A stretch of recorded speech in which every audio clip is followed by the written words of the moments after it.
Let's research this. Let's form a committee and look at this just a little bit further. I in just so you know, in the month of April, I've asked, and I started in January, and I ask our missionaries that we support on a regular basis. Bill and Irma make sure that the missions money comes out of this church, goes there on a regular basis. They never, ever miss the check coming. It comes quarterly, comes every 3 months, and he sends out a check from this church for the missionaries. And there's money in the missions account, and it goes to the missionaries, but there are some missionaries that we absolutely never hear from. And they're not doing a bad job. We just would like to hear from them. We'd like to praise with them. We'd like to pray with them. And so what I did was I was praying about it. You know, as overseer, as someone who I'm kind of responsible for. It's not my money, it's his money, but I'm kind of responsible a little bit for how that money is used. I wonder, are there some of the missionaries that are they on the field? Are they working? Are they doing what they're supposed to do? And so I asked all the missionaries, all of them. I said, hey, would you send me some information about what you're doing? You know, this is not your prayer letter. This is something a little bit more detail. I had one send me back information right away, and he was in Central America. Okay, he wasn't here in, Michigan. He was in a foreign field. And the next day, I had another one send me back information, just that quick. And this wasn't easy information either. I'm not going to tell you what it was, okay? But I asked for something very detailed. And he sent it to me right away because I don't want to ruin the surprise. And then, preacher, a third foreign missionary send me that same thing again. Now, I've only had 3 of the missionaries respond out of the 9, I think there are, that we support. So there's still 6 of them that I'm going to continue to get a hold of. But the second Sunday in April, I want this church to have a missions emphasis day where we get to know our foreign missionaries. Now, I don't think I'm going to be able to have any of them here, okay? But I checked to see which ones were local enough to where they could be here, and it doesn't look like any of them can be here, the ones that we give money to on a regular basis. But there are some that have given me some information that I can share with you on that day, and I'm hoping to have some more. So I'd like for you to pray.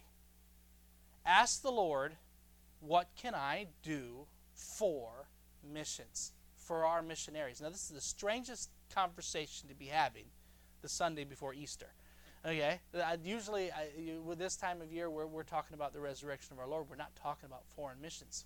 But I was at a missions conference last week where, Brother Paul, their missions theme was, He's alive. He's risen. He's risen. We almost are used to the terminology. Yeah, Jesus rose from the dead. Okay, there are some people that had never even heard that thing. Never even heard it. One time, never heard that he rose from the dead. There's a lot of people that heard he died on the cross. That's a pretty popular thing. The Catholics have made this very popular that he's on the cross. Okay, but what they've never heard is that he didn't stay on the cross. He rose up from the grave. And I know that if we have a healthy church, we can support a lot of foreign missionaries. If we have a healthy church. And what I'd would like to do, preacher, is I'd like to go to every person in this town, 300,000 of them, okay? I'd like to go to every person in this town and say, hey, you need to know the Lord.